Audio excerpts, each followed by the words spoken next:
हाँ, तो हमने इससे पिछली क्लास में हमने ये जान लिया था कि अपवर्तन किसे कहते हैं और माध्यम क्या होता है।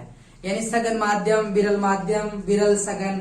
यानी प्रकाश की किरण सघन से विरल में जाएगी तो अविलंब से क्या होगी?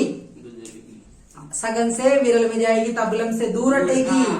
क्या होगी? अविलंब से दूर हटेगी। और जब विरल से सघन में जाती है तो अविलंब की ओर झुकती है। यानी उसका ज्यादा अट्रैक्शन हो जाता है तो अविलंब की ओर झुक जाती है। अब हम इस वीडियो में अब जानेंगे कि अपवर्तन का नियम क्या है। चलिए स्टार्ट करते हैं। ठीक है, चलिए पहला नियम तो जैसा परावर्तन का नियम है ना, जैसे आपतित किरण, परावर्तित किरण और विलंब तीनों एक ही तल में एक ही बिंदु पर स्थित होते हैं, ऐसे ही अपवर्तन का पहला नियम है। देखो, अपवर्तन का पहला नियम ये है कि आपतित किरण, कौन सी किरण? आपतित किरण। और ये आपतित किरण यहाँ पे आके आपतित होगी, इसको बोलेंगे अपन आपतन बिंदु। ये डॉट डॉट लाइन से जो खींच देंगे वो होगा अभिलंब। क्या होगा? अभिलंब होगा। अब ध्यान से समझना, अब यहां से क्योंकि माध्यम अलग अलग है, नीचे कोई पॉलिश नहीं हो रखी, तो इसका मतलब कौन सी घटना होगी? अपवर्तन। कौन सी घटना होगी? अपवर्तन। और ऊपर के माध्यम को अपन लिख देते हैं विरल। ऊपर के माध्यम को क्या लिख देते हैं? विरल। और नीचे के माध्यम को लिख देते हैं सघन। अब प्रकाश की किरण विरल से सघन में जाएगी तो अविलंब की ओर झुकेगी। तो यानी अगर ये माध्यम नहीं होता तो ये ऐसे कैसे चली जाती? लेकिन माध्यम आने की वजह से ये झुक गई और ये अपवर्तित हो गई। यानी इस किरण को अपन क्या बोलेंगे? अपवर्तित किरण। कौन सी किरण? अपवर्तित किरण। ये हो गई अपवर्तित किरण। और ये ऊपर वाला कोण तो कहलाता है आपतन कोण आई, और ये कहलाएगा अपवर्तन कोण आर। हमें तो लिखना था पहला नियम। क्या लिखना था? पहला नियम। तो पहला नियम आप लिखेंगे कि जो आपतित किरण, कौन सी किरण? आपतित किरण, और वह अभिलंब, ठीक है, कोमा अपवर्तित किरण। तीनों एक ही तल में,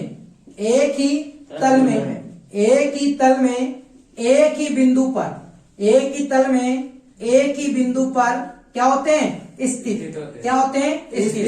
एक ही बिंदु पर स्थित होते हैं। एक ही बिंदु पर स्थित होते हैं।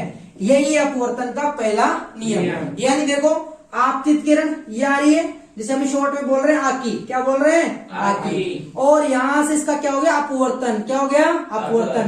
तो ये हो गई अपवर्तित किरण। और ये जो अपन ने डॉट डॉट लाइन से खींचा, ये क्या है? अभिलंब। अब तीनों किरणें देखिए, आपतित किरण, अभिलंब और अपवर्तित किरण, तीनों एक ही तल में एक ही बिंदु पर स्थित है ना। जैसे मान लो ये मेरा हाथ है, ये एक ही तल है। आपतित किरण इधर से आ गई और इसका क्या हो गया? अपवर्तन। तो तीनों एक ही तल में एक ही बिंदु पर स्थित है। अभिलंबी। तो पहला नियम तो ये हो गया। लेकिन पहला नियम इतना खास नहीं है। अब दूसरा जो नियम है वो बहुत इंपॉर्टेंट है, जिसे अपन स्नेल के नियम से भी जानते हैं। किससे जानते हैं? स्नेल के नियम से। तो दूसरा नियम बहुत इंपॉर्टेंट है, जिसको अपन किस नाम से जानते हैं? स्नेल के नियम से। तो यहां मैं लिखता हूं कि स्नेल का नियम, स्नेल्स लॉ, जिसे इंग्लिश में कहेंगे अपन स्नेल्स लॉ।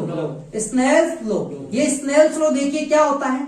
यानी स्नेल नाम के साइंटिस्ट ने एक नियम बनाया और उसने ये कहा, क्या कहा उसने?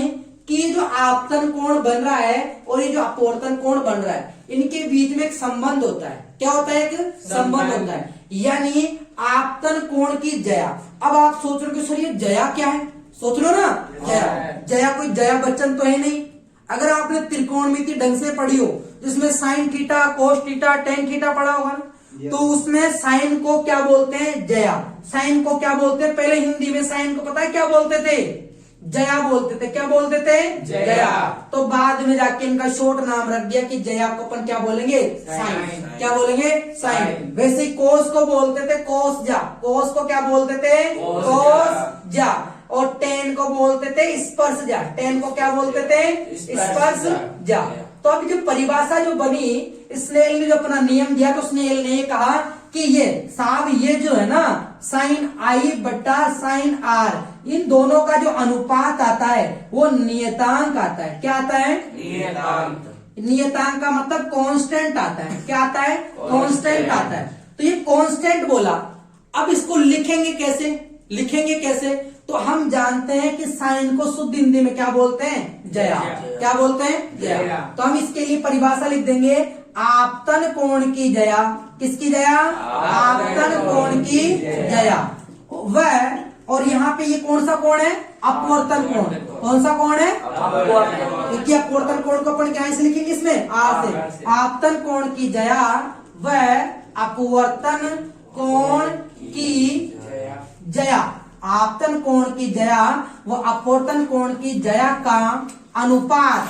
क्या? अनुपात। क्योंकि बटा में लिख रहे हैं तो क्या बोलेंगे? अनुपात। क्या बोलेंगे? अनुपात। अनुपात क्या कहलाता है? अनुपात नियतांक के बराबर होता है। अनुपात क्या होता है? नियतांक के बराबर होता है। नियतांक के बराबर होता है।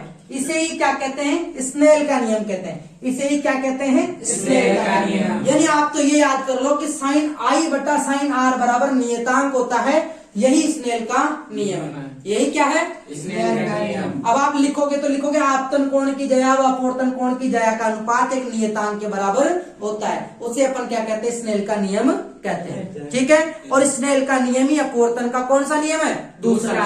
अपवर्तन का कौन सा नियम है? दूसरा नियम है। ठीक है। अब ये जो नियतांक मैंने यहाँ पे बोला है ना, अगर हम साइन आई, समझना इसको प्रैक्टिकल समझाता हूँ। मान लो आपने आपतन कोण लिया 30 डिग्री का।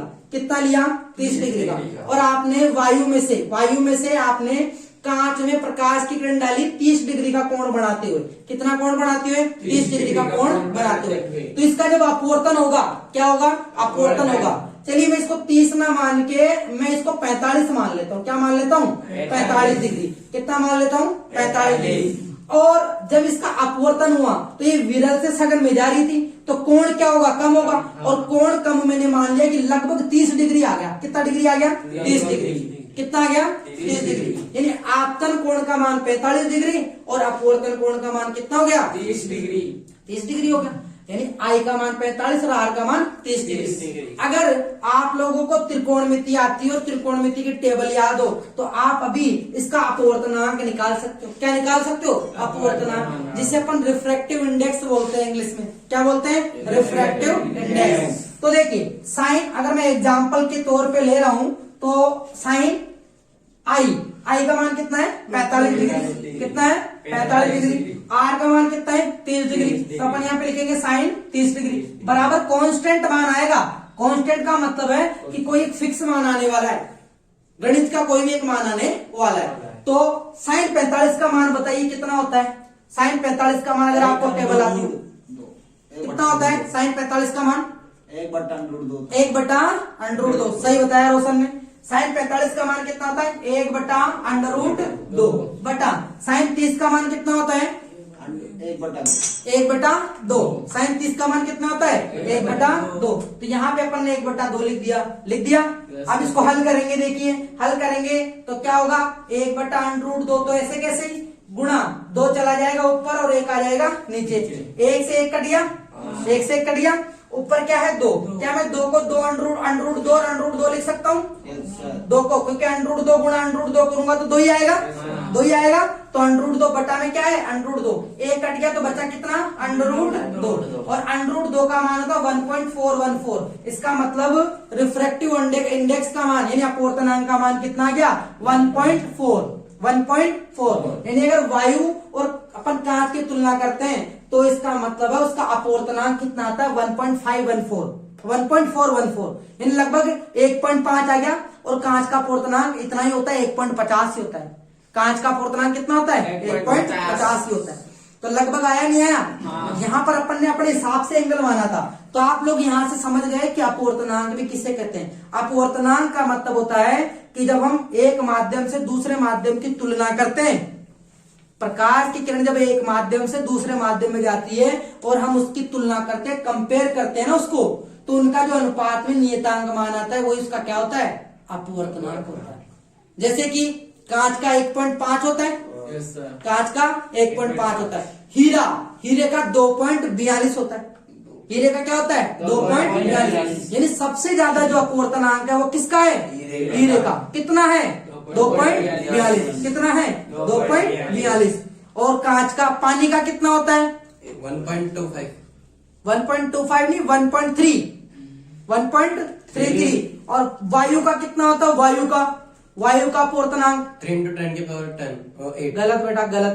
अरे वायु का अपवर्तनांक पूछा है, मैं वेग नहीं पूछ रहा। वायु का अपवर्तनांक जो होता है वो होता है 1। कितना होता है? 1। और जो वैक्यूम होता है, निर्वात जो होता है, उसका अपवर्तनांक होता है 1.0003। अगर आपको अपवर्तनांक के बारे में जानना हो कि किस पदार्थ का क्या अपवर्तनांक होता है, तो आप मेरे शॉर्ट वीडियो को पे जाके देख सकते हो। मैंने सभी पदार्थों के अपवर्तनांक बता रखे हैं, ठीक है, और उसका संबंध क्रांतिक कोण से भी बता रखा है। चलिए अब आगे बढ़ते हैं। ये तो हो ही गया अपना। आपने यहाँ पर दोनों नियम समझ लिए कि ये पहला नियम और दूसरा नियम, इसे अपन क्या कहते हैं? स्नेल का नियम कहते हैं। और यहीं पर अपन ने अपवर्तनांक की परिभाषा भी जान ली। तो यानी ये नियतांक मान है, इसे अपन क्या कह सकते हैं बच्चों? अपवर्तनांक। ठीक है। और अब हम नेक्स्ट वीडियो में जानेंगे कि अपवर्तनांक की पूरी परिभाषा और अपवर्तन के उदाहरण। ठीक है, अभी के लिए इतना ही।